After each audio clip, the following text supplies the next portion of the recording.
गुरु प्यारी साध संगत जी, स्वागत है आपका हमारे चैनल गुरु नानक साखी पर, जहां हम श्री गुरु नानक देव जी की पावन साखियों को श्रद्धा और सत्यता के साथ आपके सामने प्रस्तुत करते हैं। आज हम एक ऐसी दिव्य और ऐतिहासिक यात्रा की साखी सुनाने जा रहे हैं जिसने सदियों पहले खुरासान की धरती को पवित्र कर दिया था। ये है श्री गुरु नानक देव जी की अफगानिस्तान यात्रा, वह यात्रा जिसमें गुरु जी ने कठिन रेगिस्तानों, ऊंचे पहाड़ों और विभिन्न संस्कृतियों के बीच एकता, प्रेम और सत्य का संदेश फैलाया।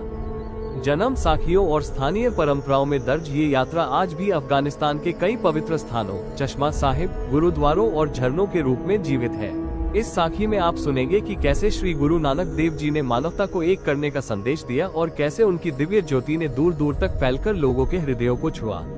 ये साखी न केवल ऐतिहासिक सत्य है, बल्कि आज भी हमें सिखाती है कि सत्य और प्रेम की यात्रा कभी व्यर्थ नहीं जाती। तो आइए पूरी श्रद्धा और एकाग्रता से सुनते हैं श्री गुरु नानक देव जी की इस पावन अफगानिस्तान यात्रा की साखी। 17वीं शताब्दी के आरंभ में जब सृष्टि के रचयिता वाहेगुरु की दिव्य ज्योति श्री गुरु नानक देव जी के हृदय में प्रज्वलित हो रही थी, तब उन्होंने अपनी चौथी उदासी पर पश्चिम दिशा की यात्रा आरंभ की। यह उदासी मात्र भौतिक यात्रा नहीं थी, बल्कि मानवता को एक ईश्वर, एक सत्य और एकता का संदेश देने का दिव्य अभियान था। श्री गुरु नानक देव जी, जिन्हें अफगानिस्तान के स्थानीय लोग बाद में पीर बलदान के नाम से सम्मान देते थे, अपने प्रिय साथी भाई मर्दाना जी के साथ मक्का शरीफ, मदीना शरीफ और बगदाद से लौटते हुए खुरासान, जिसे आज अफगानिस्तान कहा जाता है, की कठिन भूमि में प्रवेश किया। जन्म साखियों के अनुसार ये यात्रा लगभग 1518-1521 ईस्वी के बीच हुई, जब अफगानिस्तान बाबर की सत्ता के अधीन था। श्री गुरु नानक देव जी की यह यात्रा न केवल ऐतिहासिक सत्य है, बल्कि आज भी जलालाबाद, काबुल, कंधार और घजनी में बने गुरुद्वारों तथा चश्मा साहिब जैसे पवित्र स्थलों द्वारा साक्षात प्रमाणित है।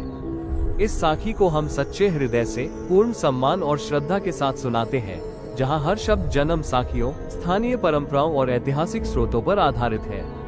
यात्रा की शुरुआत खुरासान की सीमा से हुई। श्री गुरु नानक देव जी और भाई मर्दाना जी मशहद ईरान से निकलकर बल्ख आज के मजार-ए-शरीफ के निकट पहुंचे। रास्ता रेगिस्तानी और पहाड़ी था, घने बादल छाए हुए थे, हवाएं तेज चल रही थी। भाई मर्दाना जी थके हुए थे, लेकिन श्री गुरु नानक देव जी का चेहरा दिव्य तेज से चमक रहा था। उन्होंने कहा, मर्दाना, सृष्टि का मालिक हर जगह है। जहाँ भी हम जाएं, वहाँ एकता का संदेश फैलाना हमारा कर्तव्य है। बल्ख पहुँचते ही स्थानीय लोगों ने इन दोनों संतों को देखा। कुछ ने पत्थर फेंके, कुछ ने अपमान किया। श्री गुरु नानक देव जी ने शांति से उत्तर दिया, जो संतों को कष्ट देता है, वो खुद को कष्ट देता है। एक स्थान पर, जिसे करकी बंदर कहा जाता है, आज के उज्बेक अफगान सीमा पर अमू दरिया के किनारे, लोगों ने पत्थरों की बौछार की। श्री गुरु नानक देव जी ने शांत स्वर में प्रार्थना की और नदी को ऊंचा उठने का संकेत दिया। नदी उफान पर आ गई, घरों में पानी घुसने लगा, लोग डर गए और चरणों में गिर पड़े। श्री गुरु नानक देव जी ने मुस्कुराते हुए कहा, संतों को कष्ट मत दो। यहाँ एक धर्मशाला बनाओ, जहाँ हर कोई आकर सत्य का गान करे। उसी स्थान पर बाद में धर्मशाला बनी, जो आज भी गुरु जी की याद दिलाती है। ये घटना जन्म साखी भाई बालावाली में वर्णित है और स्थानीय परंपरा में आज भी जीवित है। आगे बढ़ते हुए श्री गुरु नानक देव जी मजार-ए-शरीफ पहुँचे। यहाँ एक बड़ा कड़ाह 10 मन का था। स्थानीय लोग कहते थे कि एक अमीर ने 40 ऊँटों का बोझ डाला, फिर भी नहीं भरा। एक व्यापारी ने 40 बकरियां काटकर डाली, फिर भी खाली रहा। श्री गुरु नानक देव जी ने मुस्कुराकर 5 कप चावल और अपना करमंडल का पानी डाला। चमत्कार हुआ, कड़ाह भर गया। 3 दिन तक लोग भोजन करते रहे, लेकिन जब श्री गुरु नानक देव जी चले गए तो कड़ाह खाली हो गया। हिंदू और मुस्लिम दोनों ने कहा, ऐसा फकीर हमने कभी नहीं देखा। यहाँ गुरु जी की एक झरना भी आज भी मौजूद है, जहाँ लोग स्नान करते हैं। श्री गुरु नानक देव जी ने वहाँ भी एकता का उपदेश दिया, सब में एक ही ज्योति है। हिंदू मुस्लिम में कोई भेद नहीं, मनुष्य का धर्म प्रेम और सत्य है। तशक्कुर गान, हैबक ऐबक और शिव भल्लाग होते हुए श्री गुरु नानक देव जी आगे बढ़े। शिव भल्लाग में एक गुफा थी, जहाँ मोहम्मद साहब का ध्यान माना जाता था। पानी की भारी कमी थी। श्री गुरु नानक देव जी ने भाई मर्दाना जी से कहा, ओ पैगंबर, आसपास पानी है। उत्तर मिला, 7 कोस तक नहीं। गुरु जी ने अपनी लाठी या भाला से जमीन पर प्रहार किया। झरना फूट पड़ा। पानी का स्तर कभी कम नहीं होता। आज भी वो झरना गुरु नानक का झरना कहलाता है। लोग कहते हैं कि गुरुजी को मुस्लिम भी मानते थे क्योंकि उनका संदेश सार्वभौमिक था। बट बामियान पहुंचकर उन्होंने पहाड़ी पर विराजमान होकर उपदेश दिया।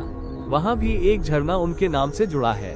बामियान की विशाल मूर्तियां देखकर श्री गुरु नानक देव जी ने कहा, पत्थर की मूर्तियां नहीं, जीवित आत्मा में ईश्वर बसता है। अब काबुल की बारी थी। काबुल उस समय बाबर की राजधानी था। श्री गुरु नानक देव जी शहर के बाहर सुल्तानपुर की ओर ठहरे। मुस्लिम संतों ने उनसे पूछा, ये हिंदू साधु मुस्लिम भूमि में क्या कर रहा है? श्री गुरु नानक देव जी ने शांत स्वर में उत्तर दिया, हे भाई, अल्लाह ने सब में एक ही दिव्य ज्योति डाली है। कुछ जन्मे धागा पहनकर हिंदू बने, कुछ खतना कर मुस्लिम बने। शरीर एक, आत्मा एक, भेद केवल अज्ञान का है। संत प्रभावित हुए। गुरु जी ने खान चंद के पुत्र मान चंद को बुलवाया। एक पठान के माध्यम से मान चंद मिले और गुरु जी के चरणों में गिर पड़े।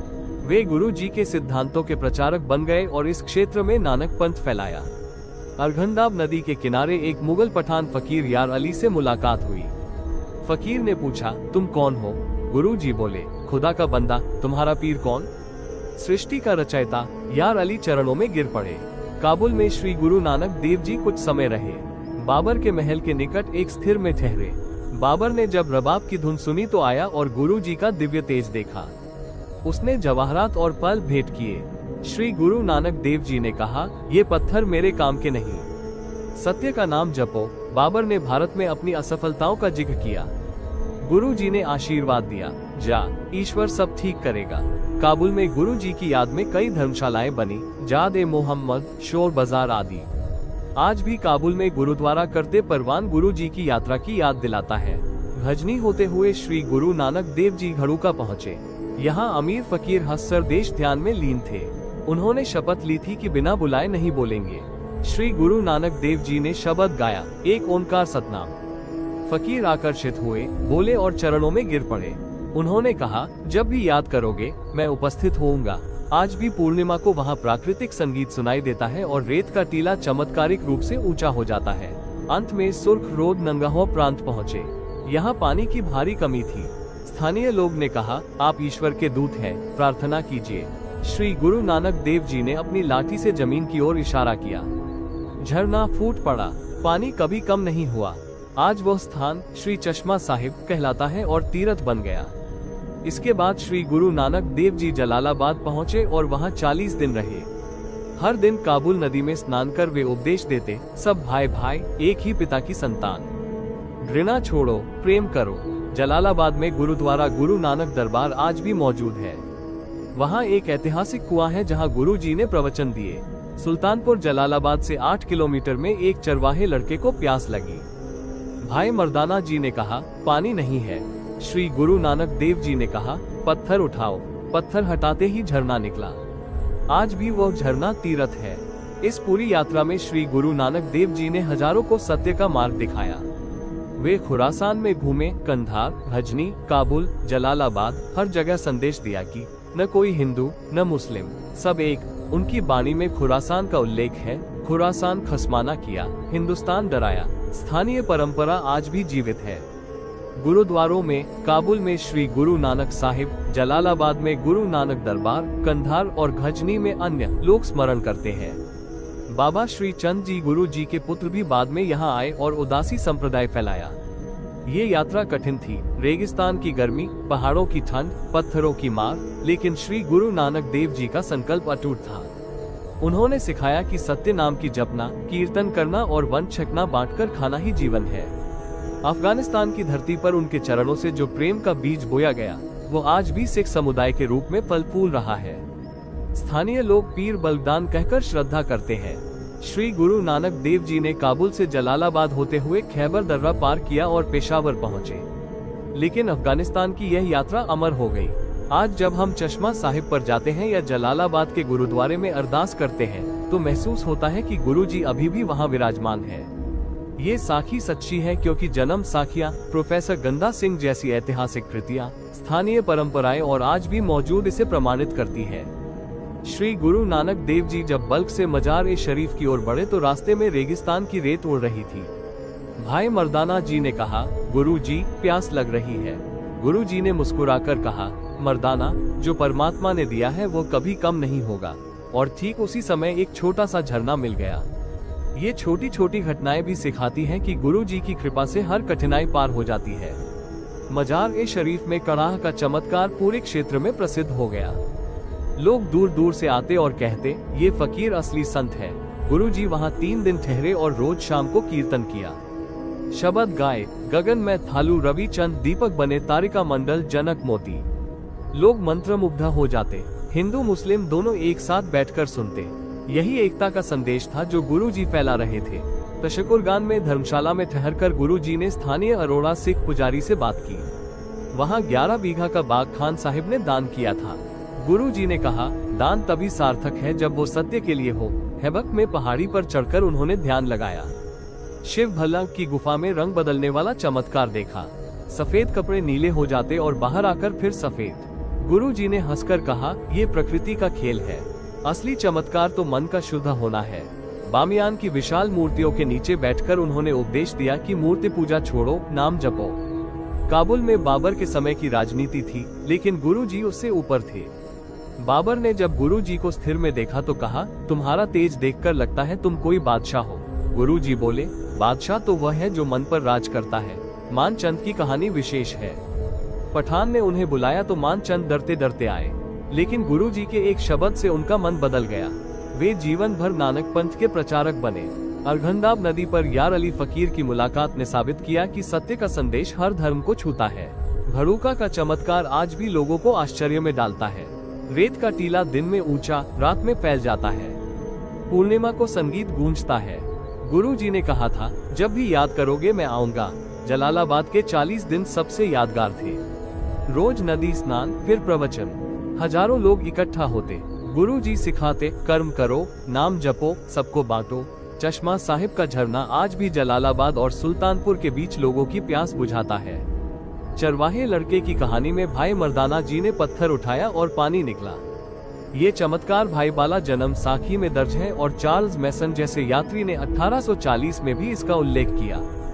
ये यात्रा लगभग 2 वर्ष की थी। अफगानिस्तान में कंधार और घजनी में भी छोटे छोटे ठहराव हुए। हर जगह धर्मशाला बनी। श्री गुरु नानक देव जी ने कुल मिलाकर अफगानिस्तान की 8-10 प्रमुख जगहों पर चरण रखे। उनके संदेश से स्थानीय हिंदू नानकपंथी बने और बाद में सिख समुदाय की नींव पड़ी। आज अफगान सिख इस यात्रा के वंशज हैं। श्री गुरु नानक देव जी की यह साखी हमें सिखाती है कि सत्य की यात्रा कभी व्यर्थ नहीं जाती। कठिन रास्ते, पत्थर, भूख प्यास सब पार कर गुरु जी ने मानवता को एक किया। हम सभी को उनकी तरह जीना चाहिए, प्रेम, सत्य और सेवा। वाहेगुरु जी का खालसा, वाहेगुरु जी की फतेह। तो दोस्तों, इस प्रकार हमने सुनी श्री गुरु नानक देव जी की अफगानिस्तान यात्रा की यह पावन और ऐतिहासिक साखी। श्री गुरु नानक देव जी ने खुरासान की इस भूमि पर भी एक ही सत्य का संदेश दिया, एक ईश्वर, एक मानवता और प्रेम की राह। आज भी अफगानिस्तान में मौजूद गुरुद्वारे, चश्मा साहिब और झरने इस यात्रा की साक्षी हैं कि गुरु जी की ज्योति आज भी वहां विराजमान है। अगर आपको ये साखी पसंद आई हो तो चैनल गुरु नानक साखी को लाइक, शेयर और सब्सक्राइब जरूर करें। कमेंट में बताएं कि आपको श्री गुरु नानक देव जी की इस यात्रा की कौन सी बात सबसे ज्यादा छू गई।